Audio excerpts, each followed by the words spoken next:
नमस्कार, स्वागत आहे तुमचं सगळ्यांचं आपल्या यूट्यूब चॅनलवर. तर आता इथे मी खोबरं भाजून घेतलेलं आहे, कांदा भाजून घेतला आहे, लसूण घेतलेले आहे, 2-3 लाल मिरच्या घेतल्या आहे आणि तेजपान, दालचिनी, लवंग, मिरी आणि थोडेसे धणे घेतलेले आहेत. तर बघू शकता तुम्ही व्हिडिओमध्ये. तर आज आपल्याला अगदीच छान अशी रेसिपी बनवायची. तर चला आता सुरुवातीला आपण इथे छोटं मिक्सरचं भांडं घेतलेलं आहे. त्याच्यामध्ये आपण जे सुके मसाले आहेत ते आपण घालून घेणार आहोत. त्यात आपण तेजपान, लाल मिरची, दालचिनी, धणे, जिरं आणि लवंग, मिरी हे सगळं आपण दळून घेणार आहोत. तर बघू शकता आता इथे आपण अजून खोबरं सुक्कंच आपल्याला दळून घ्यायचं आहे याच्यामध्ये. तर बघू शकता ह्या पद्धतीने मी खोबऱ्याचे तुकडे करून घातले आणि ते छान अशी याची पावडर तयार करून घेतली. तर मैत्रिणींनो, तुम्ही माझा व्हिडिओ कुठून बघता नक्की मला कमेंट करून सांगा. त्यानंतर इथे आपण लसूण, कांदे हे सर्व आपण घालून घेणार आहोत आणि याचं छान असा वाटण तयार करून घेणार आहोत. तर बघू शकता व्हिडिओमध्ये दाखवल्याप्रमाणे. तर खूप सुंदर अशी आपल्याला इथे भाजी बनवायची. तर इथे मी बॉईल अंडे करून घेतलेले होते आणि त्याचे साल काढून घेतलेले आहेत. तर साधारण 10 ते 12 इथे अंडे घेतलेले आहेत मी आणि छान अशी आपल्याला झणझणीत अंडा करी बनवायची. तर आता इथे आपण फोडणीची तयारी करणार आहोत. अंडे आपण बॉईल करून साल काढून घेतलेले आहेत. तर आता इथे जाडबुडाची कढई घेतलेली आहे. कढईमध्ये साधारण 1.5 चमचा इतकं तेल घालून घेतले. तर तेलाचं प्रमाण तुम्ही तुमच्या आवडीनुसार कमी जास्त करू शकता. तर मैत्रिणींनो, तुम्हाला व्हिडिओ थोडा जरी आवडला असेल तर नक्कीच सबस्क्राईब करायला विसरू नका. त्यानंतर तेल छान गरम झाल्यावर आपण इथे 2 चमचे इतकं बाजरीचं पीठ घालून घेणार आहोत. अगदी आपण गावाकडची झणझणीत भाजी बनवून घेणार आहोत. खूप चविष्ट अशी ही अंडा करी बनवून तयार होतं. तर बघू शकता ह्या पद्धतीने बाजरीचं पीठ छान असं फोडणीमध्ये मिक्स झाल्यावर, तेलामध्ये छान असं खमंग भाजून झाल्यावर आपल्याला इथे वाटण तयार करून घेतलेलं होतं ते आपल्याला ह्याच्यामध्ये घालून घ्यायचे.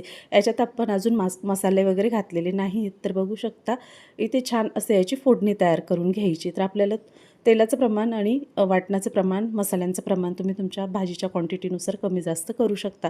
त्यानंतर इथे 5 ते 7 मी कढीपत्त्याचे पानं स्वच्छ धुवून घेतले आहे आणि ते सुद्धा आपण फोडणीमध्ये घालून घेणार आहोत. त्यानंतर आपण मिक्सरचं भांडं धुवून घेतलं आणि त्यातलं थोडंसं पाणी आपण ह्या वाटणामध्ये आपण घालून घेणार आहोत, जेणेकरून आपला भाजीला रंग छान येतो.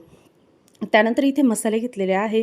तर 1.5 चमचा लाल तिखट, 2 चमचे काळं तिखट, गरम मसाला 1 चमचा आणि चिमूटभर हळद असं आपण मसाल्याचं प्रमाण घेतलेलं आहे. तर साधारण ही मी 4 ते 5 जणांसाठी बनवत होती ही भाजी. तर तुम्ही जितक्या माणसांसाठी बनवणार असाल त्या हिशोबाने तुम्ही मसाला वगैरे घालू शकता किंवा काहींचे मसाले तिखट असतात तर मसाल्याचं प्रमाण तुम्ही तुमच्या मसाल्यांच्या अंदाजानुसार घेऊन मग त्यात तुम्ही घालू शकता. तर इथे आपण छान अशी याची फोडणी तयार करून घेणार आहोत. तर बघू शकता फोडणी छान तयार झाल्यावर आपल्याला जे बॉईल केलेले अंडे साल काढून घेतलेले आहेत त्याला आपल्याला चमच्याने थोडंसं असे टोचे मारून घ्यायचे, म्हणजे आपला जे हे वाटणातला मसाला त्यात म्हणजे छान असा मुरायला हवा. तर बघू शकता आता इथे आपण फोडणीमध्ये अंडे छान असे कोट करून घेणार आहोत.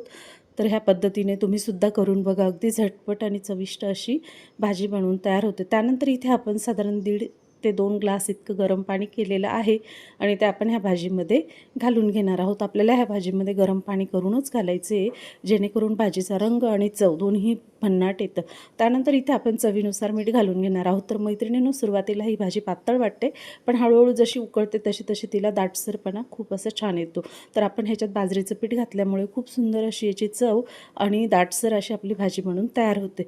त्यानंतर इथे आपण हिरवी कोथिंबीर छान अशी कट करून घेतलेली आहे त्यात आणि वरून आपण घालून घेणार आहोत. तर साधारण 5 ते 7 मिनटं छान उकळून झाल्यावर मग आपल्याला गॅस बंद करायचा आहे. तर बघू शकता इथे सुंदर अशी आपली भाजी बनवून तयार झालेली आहे.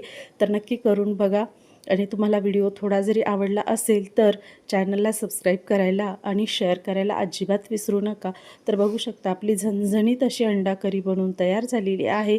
तर एकदा नक्की बनवून बघा. ह्या भाजीपुढे चिकन मटनची भाजीसुद्धा फेल आहे. तर नक्की करून बघा आणि व्हिडिओ तुम्हाला थोडा जरी आवडला असेल तर चॅनलला सबस्क्राईब करायला अजिबात विसरू नका. तर पुन्हा भेटू आपण एका नवीन व्हिडिओमध्ये. तोपर्यंत धन्यवाद तुम्हाला सगळ्यांना.